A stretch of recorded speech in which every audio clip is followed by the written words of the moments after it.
वो नीतीश कुमार और भारतीय जनता पार्टी का जो गठबंधन से उससे केवल 12,000 वोट कम था।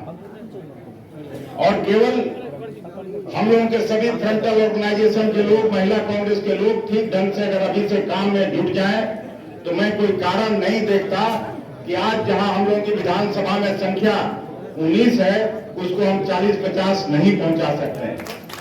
और इसी तरह का उम्मीद हम अपने सहयोगी दलों से भी करते हैं, चाहे वो वाम दल हो, राष्ट्रीय जनता दल हो, सबको एक साथ मिलजुल के काम करने की जरूरत है। आगे का जो कार्यक्रम है कृष्णा जी, उसमें एक ऐसी रूपरेखा बननी चाहिए कि जिसमें सब लोग एक साथ दिखे। और लोकसभा के चुनाव में हम लोगों ने बेहतर प्रदर्शन किया, मैं ये नहीं कह रहा, और बेहतर हो सकता था, लेकिन हम 2% से ज्यादा वोट की बढ़ोतरी हुई है। 10 लाख से ज्यादा वोट 2019 के मुकाबले में हमारा वोट बढ़ा है। हम 9 सीट लड़े थे, तो कहने का मतलब यह है 1 लाख से ज्यादा हर क्षेत्र में हमारा वोट बढ़ा है। और इसी को हम लोग 3-4% अगर वोट बढ़ा लेते हैं तो हमको 40 से 50 सीट निश्चित रूप से बिहार विधानसभा में आएगा और बिहार फिर से अपनी खोई हुई गरिमा और प्रतिष्ठा को वापस कर सकेगा। ये मैं बात आप लोगों को साफ साफ कहना चाहता हूं। और हम हृदय से धन्यवाद देते हैं सभी कांग्रेस कर्मियों को, जिन्होंने स्मार्ट मीटर का जब सवाल था, सब लोगों ने एक पैर पर खड़ा होकर उस आंदोलन को चलाया और मजबूती से हम लोगों ने काम करके सरकार को पीछे हटाने का काम किया।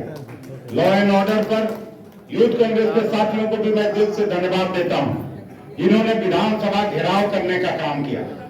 पहली बार 1990 के बाद यूथ कांग्रेस के लोगों ने विधानसभा घेरने का काम किया।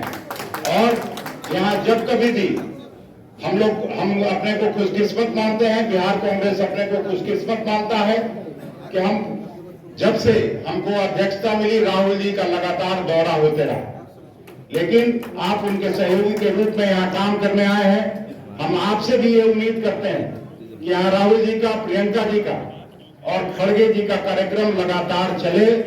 और इतना जरूर हम भी आपको आश्वस्त करते हैं कि अगर सीट का बंटवारा ठीक से हो जाए तो निश्चित रूप से बिहार चौंकाने वाला परिणाम देगा, कांग्रेस का लोग चौंकाने वाला परिणाम देगा। और जिस तरह से झारखंड में हम लोगों की सरकार बनी, यहाँ भी हम लोग सरकार बना के दिखाएंगे।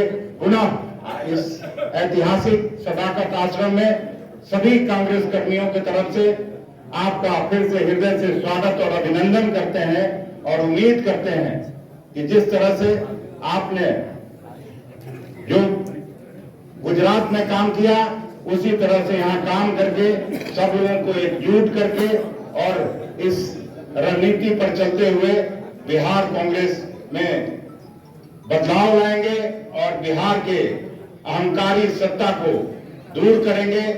बिहार को इनके कुशासन से, मोदी जी और नीतीश जी के मोदी के कुशासन से बिहार को मुक्त कराने में आपकी अहम भूमिका होगी। बहुत बहुत धन्यवाद।